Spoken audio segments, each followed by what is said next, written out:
everyone, it's Rachel from Don't Crop Me Now. It's now the end of the month, it's the end of October, so it's time for our monthly plot tour. Although at this time of year things can slow down quite a bit, there's still lots that you can be doing on your allotment plots or gardens. Unfortunately, Anthony is at work today, so you've just got me, but I'm going to give you a tour of our one full plot and two half plots here in South Manchester. And this time we are going to start on plot 5B. And plot 5B is the plot that we took on most recently. This is actually the end of the second season for plot 5B. And we're going to start by looking at the chilli house. There's definitely been a big change in this chilli house. So up to actually only a day or so ago, it was absolutely full with chilli plants, and we have cleared this out. There's still a few plants in there. There's some Tabasco there that haven't really ripened up yet. So we will leave them in the pots to see if they will ripen. All those are patches, definitely need picking, but we got so sick of picking them all this weekend that we're going to leave that till next weekend. You can also see in here that right at the top we've got a couple of plants that are hanging upside down, and those do have a few unripe chilies on. And when you see the polytunnel, we've sort of done that en masse. That's a technique to try and get your chilies ripening at this time of year. So other than that, it's pretty tidy in there, and probably we won't use that much over the winter. If we go on to plot 5B itself, and we start in this area, there's a few bits that have been brought in for some autumn and winter projects. So don't forget, this is the perfect time of year to be doing those sort of construction or organisation type projects. And one of the things that I do want to do is use some of these broken slabs. So where we have, if we go on to the main part of 5B, you can see we've got raised beds that are all a sort of similar size, and some of these paths have got, if we look at this one, a sort of slabbed path on it, and some of them have got a wood chip path on. So I'm going to use some of those slabs to try and probably this path, I think, put in as much of a solid path as we can do. So I got those where someone was getting their drive redone. They were just the broken ones, and they're still pretty heavy, I'll be honest, to carry down in our little truck to the allotment. But that's what we've got there. Hopefully it'll be enough to do at least half of one of those paths. And over the winter we may even find more slabs. We'll see. I think they're not too bad with the wood chips on, so just over time we'll build that up, I guess. We have been putting lots of stuff in these cold frames, and both cold frames are pretty much full now. So we will be using these to overwinter. And I think in one of the earlier videos I said that I had potted up lots of strawberry runners, and you can see that they're doing well there. They're growing quite well because it's been actually very mild. This one has predominantly got fig cuttings and a few other fruit cuttings in, but I've also taken a lot of the plants out of the hanging baskets, repotted them up, and for example put them in here. So a lot of these types of hanging basket plants, they're sort of fuchsias and a few other things, in the main are at least short-lived perennials, so hopefully they should overwinter okay. We also have some lavender in there. Earlier in the year I made these lids with polythene on that will go on the top of these, and then I will bungee cord them on to make sure they don't blow away. But that's a way to stop them getting just really wet over the winter, and that's the winter plan for those cold frames. A lot of the compost that came out of the chilli pots I've just sort of piled up here. We will be using this for mulching on some of these beds, but until we've got all the crops out, then that is just a sort of temporary storage really. If we come over here and have a look at some of our fruit area, you can really see a difference on this. And I think even really in the last couple of days or the last week, the leaves are really starting to drop now. You can see there's hardly any leaves that are on that pear tree. So in terms of clearing up leaves, obviously it's good for wildlife in the main to leave some leaves to rot down naturally, but there was quite a bit of rust on that pear tree this year. I don't know if I can see any on. There's a bit there, look. So there's a rust patch, and you can see what it looks like, a raised sort of little nodule on the back. So I don't really want to leave those leaves underneath that tree because that is probably a route for reinfection for next year. So I have been raking those up into a pile, and I will burn those leaves rather than compost them. We'll talk about a bit more about leaves when we get on to plot 2B, because we kept a lot of leaves to make leaf mulch. So on this plot 5B, there's been quite a bit of tidying up going on. We have been harvesting a lot of the beans for drying. That bed there was completely full of wigwams, like the one behind it. So some of those beans are the ones that sort of dry a little bit later. So I haven't taken those wigwams down yet. And you see, for example, this one here is still pretty green. But we will, over the next few weeks, really need to get on and clearing those, because if we start to get frost, we could lose those beans. So other than that, it's looking pretty tidy. The beetroot, which is there, and there's also some more on 4B, I'm happy to leave in for at least another month. It's actually, even if the tops die down in the frost, it's still pretty hardy as a crop to leave in. And to be honest, we've got so much other stuff to do at this time of year in terms of preserving and prepping, that I do not want to be dealing with beetroot en masse as well. So it's going to stay where it is for now. Last month I think I showed you that we put a few autumn and winter brassicas in here, and there is some kale that's in here, and that's starting to look okay. It's definitely survived, obviously, because they came bare rooted from, we bought them from a company called CornishCabbages.com, which are really, we're not affiliated to them in any way, but they do provide really good quality plants at very good value prices. And because they come bare root, sometimes they look a bit sad when they first go in, but they're not looking bad now. They're definitely all alive and growing. You can see there where we've got some beans that definitely need picking. Those ones are dried off, so they may be my next ones to pick. Those are a white runner bean type. On this bed here, where we had cauliflower and broccoli, and I said that I was letting this go to seed to see if we can collect any seed.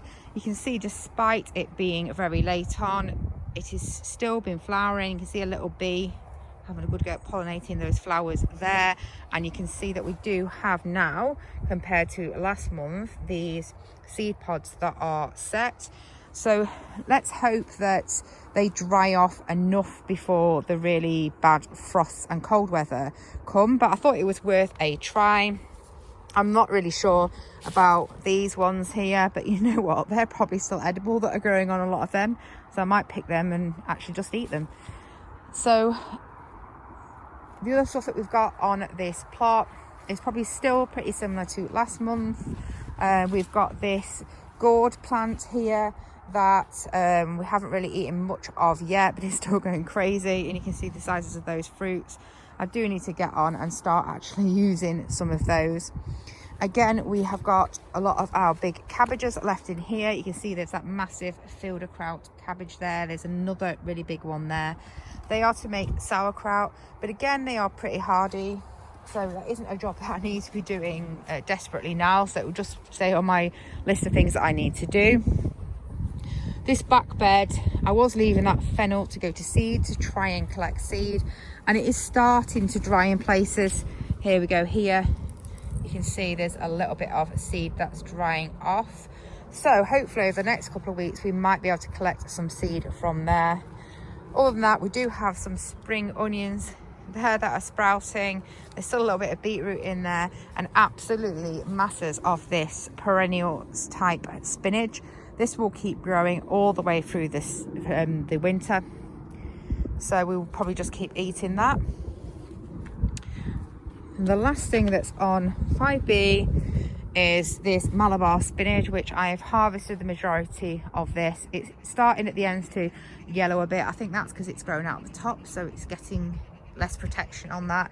You know, it was a really impressive plant, this. I'm definitely will think about growing it again, as long as it tastes okay. The leaves are a lot more fleshy than a normal spinach, so we're gonna have to see whether we like it or not. But overall, things are looking pretty good. On 5B, it's looking reasonably tidy. just a bit of harvesting left to do. And now we are over to plot 4, which is the plot we've had the longest. I think it's maybe about 18 years, but it's certainly a long time since we've had this plot now. And we're just looking onto the patio area where the summer house is and the shed. So there is not a massive amount of change here. Those carrots are still in there and the parsnips are still in there, and we will be eating them throughout the winter. All the hanging baskets have come down, and I have cleared a lot of these pots, and I'm going to put some little tulips and daffodils in there. That's why they're all sort of piled up over there. So that's a job that I will want to get onto pretty soon. We've got even more beetroot here, but like I said, I'm not going to be focusing on harvesting that at the moment because I haven't got time to process it all.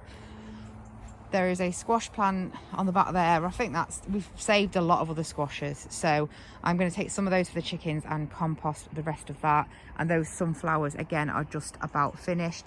The squirrels have been managing to get all the way up to the top there and eat those seeds, so I can take those plants, cut them down, and I'll put them on the compost. We've had a really nice start on the regrowth on this little rock garden here. Actually, it looks really nice. So I do think we're going to get a really, really nice show on there for spring. But I noticed today, I was thinking it actually looks quite tidy and nice on there now. The pond, again, from last month, no real change here. It's looking pretty good. I think we need to cut down that hosta. That'll be dying back now, but it will come back again next year.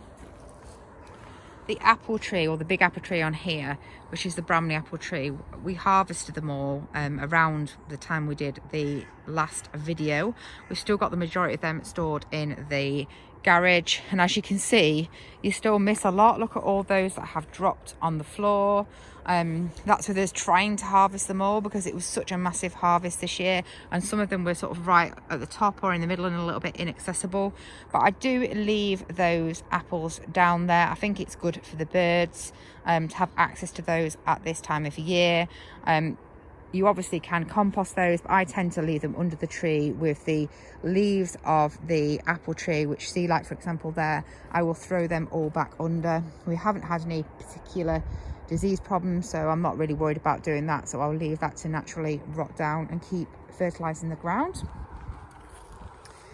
Under here, this again looks pretty similar to last month. We had Swedes under there. They are starting to swell up a bit, but I think I'm going to have to change that covering, that fleece. It's not really strong enough. I just had to put it on because it didn't have any of the netting left, but you can see it's got a bit of a hole in there. It's not really fit for this purpose, and it's quite expensive, so I don't want it to just get wrecked over winter. So as we tidy up some of those other brassicas, I'm gonna put the netting in over these, I think.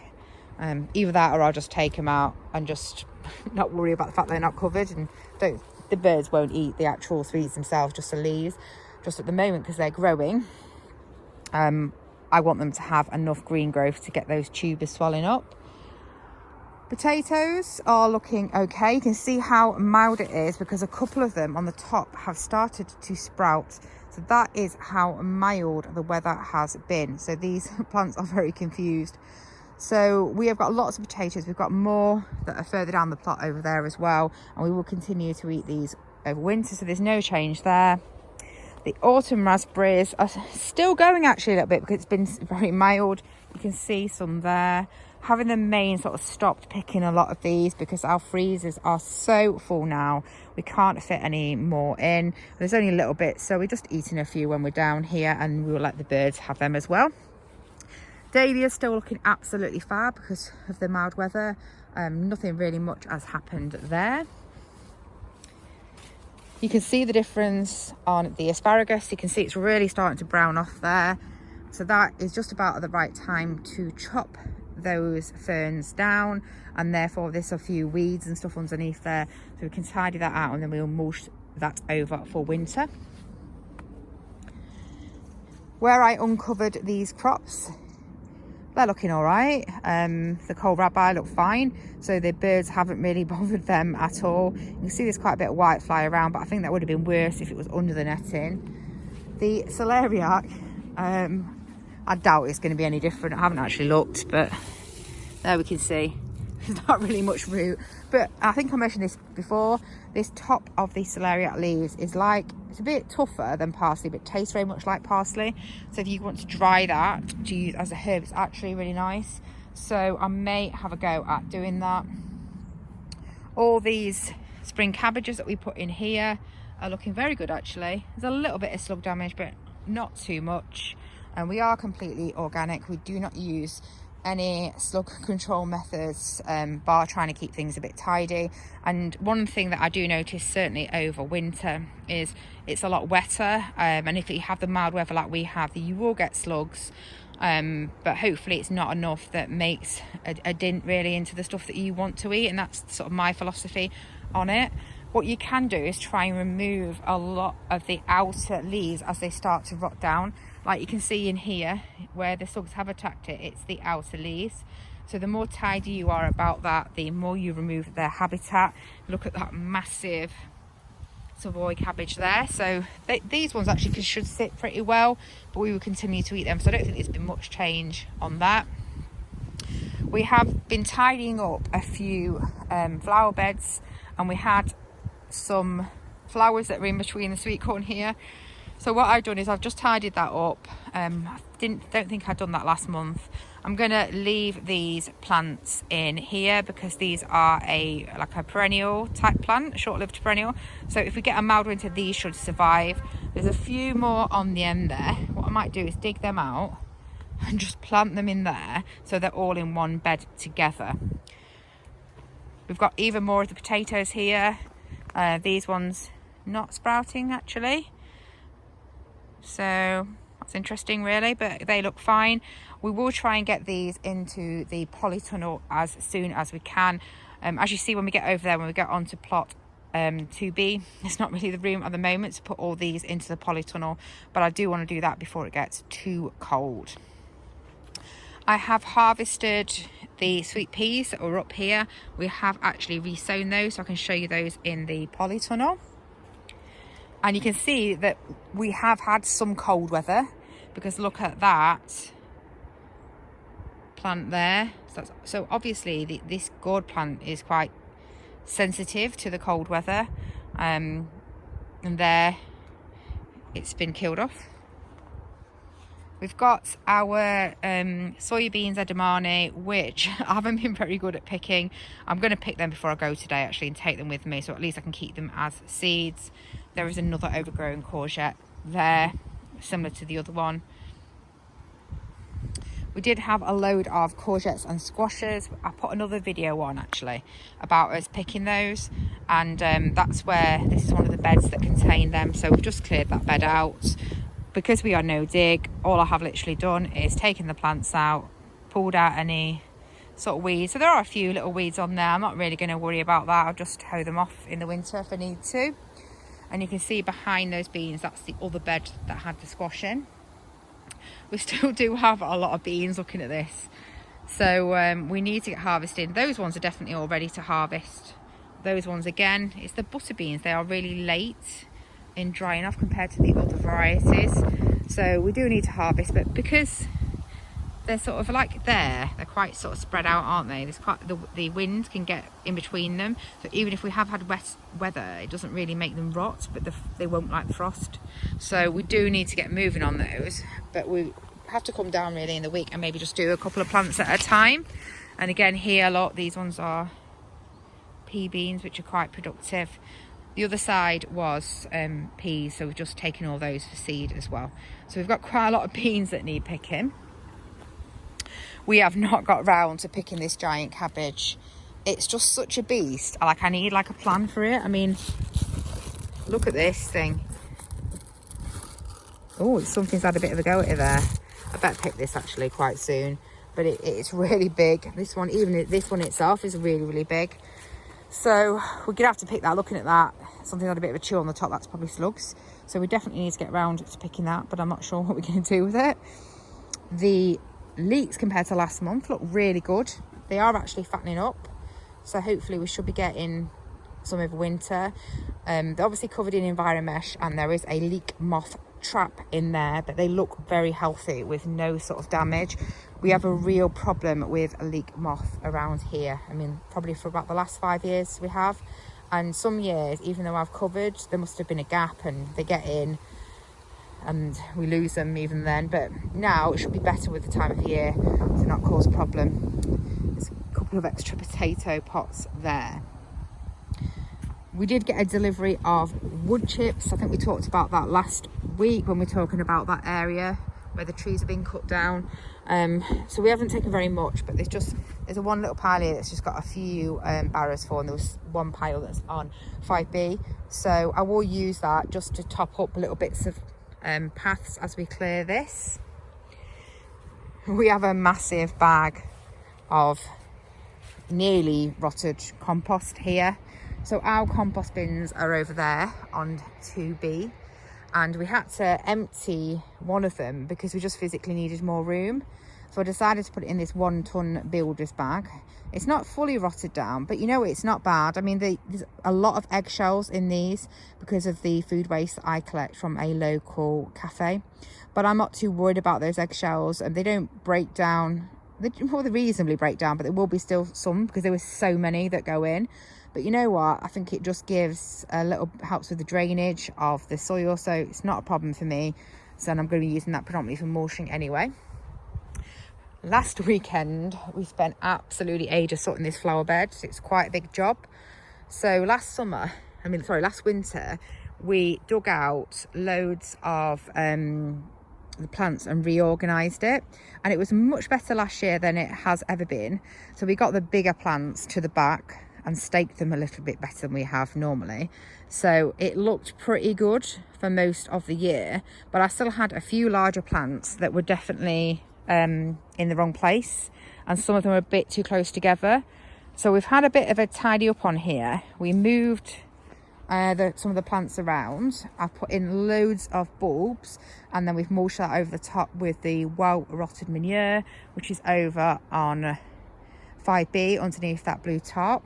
We've got a lot of it there. I don't know how many tons there are, quite a lot, which is what we will be using for a lot of the mulching as well. So that's actually looking really good. I'm really happy with that. It makes it look a lot better when you tidy up the front. So that's pretty good. So that is plot 4. So we are over on plot 2B, which is our final half plot. This is where we have at the end a lot of the composting, so it doesn't look amazingly tidy at the moment. We've had to put these temporary lids over the top of the bins, but this one on the left here is the one we had to clear all that compost out to start restacking again. Now things have dropped down, there is still some space in those, so we could probably restack on both of these bins, and the one that's over there is probably about 3/4 done. There's a load of wood where we had one of the lids for these compost bins that just totally broke apart, so we do need to pull that apart, salvage what bits of wood we can, and get rid of the rest of that. In terms of this plot here, there's not really anything that's happened, I would say, since last month. You can see a lot of the plants are starting to drop their leaves, but this is a perennial fruits garden and the polytunnel, so it does need a bit of tidying up, but I'm going to let the leaves drop and then I will go in there probably in a month or so and just tidy up. You can see here where those fig leaves are really dropping, that we've got the same sort of thing. So I will get up, not all of them, because we like to leave some of them for the wildlife, but I don't want that rotting down on top of these wood chips and being very slippy. So I will get a lot of those leaves up and put them in with the compost. There's also a load of comfrey there, which I can put in the compost as well, and over there. So not much different on this one, but there is quite a lot of difference in the polytunnel. So we have cleared, this is one of the major jobs we've been doing over the last couple of weeks. We have cleared the polytunnel out nearly. There's still some cucumbers, but other than that, everything is out. And we are using this firstly to try and allow late ripening of these chilies. So we had a massive chili harvest yesterday. We took home a huge amount of ripe chilies, but because we had so many plants into that chili house, I didn't really prune them that carefully, and in the self-watering pots they just went absolutely crazy. There are loads and loads of chilies that are left on these plants that are unripe. So I have read, I've not done this before, but I saw on the Chili Chumps YouTube, who's quite a popular guy. If you don't follow him, have a look. He's really interesting if you're interested in chilies. He suggested that stringing them up upside down is the best way to allow the chilies to ripen. I guess they're still getting the moisture and nutrition a little bit from the plants themselves, and they'll just start to dry out naturally. So, and also I guess strung up like this, and they are getting like air to them, and they will get sun through the tunnel. So that's what that is. We've still got a lot of squash. We pick those and put them in here. They can't stay in here for long-term storage because they will rot, but they're in here at the moment. We've got a load of cucumbers that still need picking, and then we can take those cucumber plants out. And here are my sweet pea seeds. I think a mouse or something has had a little bit of a dig in there. Should be okay. So we will leave them to grow on. We have left a couple of chili plants just in pots like that. The chilies are actually perennials that you can overwinter.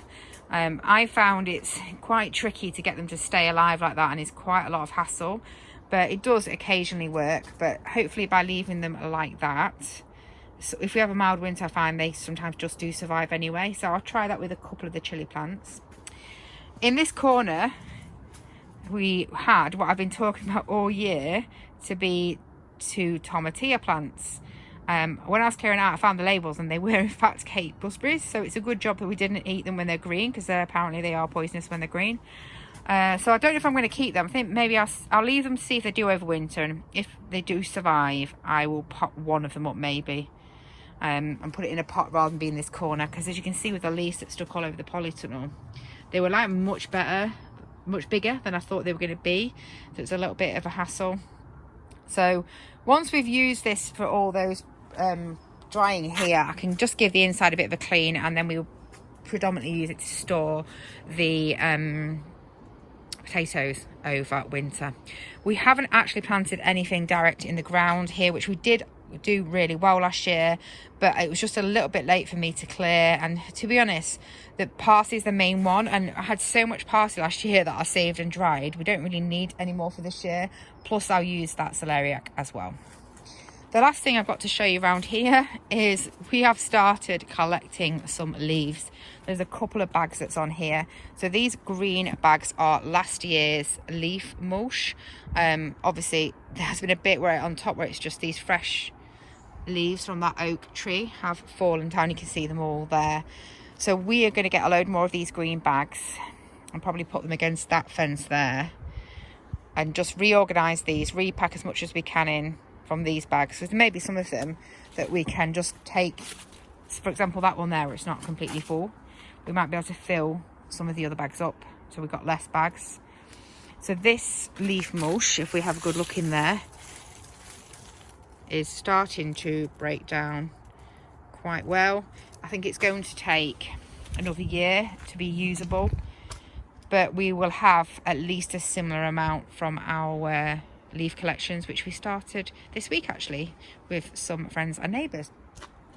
So not looking bad, quite happy with everything really so far. So what have you guys been getting on with at your allotments or in your gardens? Please let us know in the comments below. If you've enjoyed this video, please like, comment and subscribe. It only takes a minute, but it really helps our channel. Take care everyone. Bye.